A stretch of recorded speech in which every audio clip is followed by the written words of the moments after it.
Take questions for Joe Milton. We'll start with Ben, then we'll go to David. Joe, what led to the pre-snap penalties there? Oh, just not us being focused, just shooting ourselves in the foot, man. That's all it is. How much did the environment impact those as well? Not as much, man. When you're in environments like this, as a team, you got to come together as a collective and, just got to execute plays.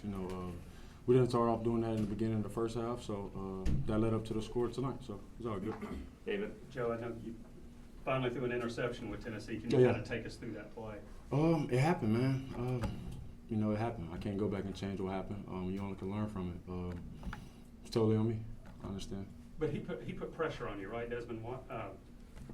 You got hit while you were throwing, right? Yeah, that's part of the game. That's what happens. He didn't land on you, did he? Because he weighs 200 pounds more. I'm good, man. Okay. Yes, sir. Eric and then Caleb. Joe, I know the mood in the locker room probably went great after the game, but what were some of the things that you and some other leaders kind of said after this? For sure, man. It's just all about if we're gonna come together or we're gonna separate. These games right here lead you to the most important things in life. You look at the game and you be like, oh man, we lost to Florida, right? And you go back in the locker room Sunday and you watch the game and you just see all the mistakes you made as a team personally, and you want to just fix those and go execute the next week. Caleb. Joe, you had a lot of success on that first drive. What changed from that first drive to the rest of the game for you? Just got to keep executing, man. As an offense, you just got to keep going no matter what. When you score that easily, and things can be so easily scored, you just can't just ride the wave. You got to be able to execute and attack. Ryan and then Adam. Second half, got a little bit going there on that first drive. What would you guys say at halftime? What kind of adjustments were there to make at that point? Don't shoot yourself in the foot. Just keep going, man. As an offense, as a defense, as a special teams, you just got to execute.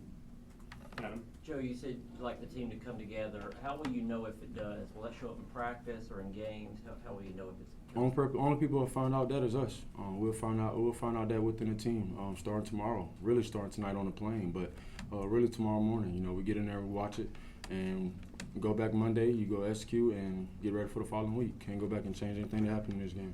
Right here in the middle. Joe, coming back home, What's what up? did that mean to you tonight? It meant a lot. I had a lot of family here, but most importantly, just being able to, go out here and execute with my brothers, man. We all preached that all week, just to get out there and execute. We fell short, but at the same time, man, you just got to go out there and execute no matter what. Okay, two more. Eric, and then we'll finish with Ryan. Joe, on the turnover downs, fourth down, kind of on the far side of the field, looked like some things were a little out of control there, maybe some confusion with the officials or substitution. Kind of, from your vantage point, what happened on that? I was pretty confused on what was going on, just because the ball was moving so much. I was just confused on what was going on. The ref blew the whistle. So in my head, I'm thinking that he's going to respot the ball so it don't be too much confusion on with the snap, but they let it roll. So, everything else out of that was out of our hands. That's pretty much you got to control the controllables at that point. All right, last question. Joe, do you guys come away from this game kind of feeling that most of the mistakes you made were sort of self-inflicted? Absolutely. It's all self-inflicting wounds. You look at it and you be like, oh man, like I just say, you look at it and be like, oh, we lost to Florida. But you go in there and you see all the self problems we made, the self things that we did that you did in yourself that messed up the play or messed up the drive. Like those small things we can go change. But you got to keep believing in yourself as a team. That's my message to the team. Keep believing in yourself and go execute. That's all that matters. Thanks, Joe. No problem. Thank y'all. Thank you, Joe. Thank you, Joe.